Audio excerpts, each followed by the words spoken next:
ചെയ്യുന്നത് ഫിനിഷിങ് കിട്ടാൻ വേണ്ടിയിട്ട്. ആദ്യം നമ്മൾ 2 ഹാൻഡിലും നമ്മൾ മുകളിൽ നിന്നും താഴെ നിന്നും നമ്മൾ പേപ്പർ ടേപ്പ് വെച്ചിട്ട് നമ്മൾ ജോയിൻറ്റ് ചെയ്യുന്നുണ്ട്. അതിന് ശേഷം നമ്മളിതാ ഈ ഒരു ഹാൻഡിൻ്റെ ലെങ്ത്ത് ഇത്തിരി നമ്മൾ കട്ട് ചെയ്ത് കളയുന്നുണ്ട്. അത് കട്ട് ചെയ്ത് കഴിഞ്ഞതിന് ശേഷം നമ്മളിതാ കളറാണ് നമ്മൾ അടിക്കുന്നത്. റെഡ് കളർ മൊത്തം നമ്മൾ ബോഡിക്ക് നമ്മൾ അടിക്കുന്നുണ്ട്.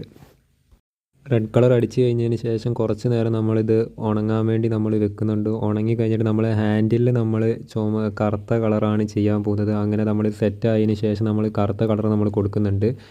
2 ഹാൻഡിൽ നമ്മൾ കറുത്ത കളറാണ് കൊടുക്കുന്നത്, എന്നാലാണ് അതിൻ്റെ ഒരു ഫിനിഷിങ് വരുള്ളൂ. ശേഷം നമ്മൾ ആ കുഴലിൽ നമ്മൾ ബ്ലാക്ക് കളർ തന്നെയാണ് കൊടുക്കുന്നത്. അത് കൊടുക്കുന്ന ടൈമിൽ നമ്മൾ ബോഡി ടച്ച് ചെയ്യാതിരിക്കാൻ വേണ്ടി നമ്മൾ ഇങ്ങനെ ഒന്ന് ചെയ്യുന്നുണ്ട്. അങ്ങനെ ഇതെല്ലാം ഉണങ്ങി കഴിഞ്ഞതിന് ശേഷം നമ്മൾ നമ്മുടെ ഔട്ട്പുട്ട് കാണിക്കുന്നുണ്ട്.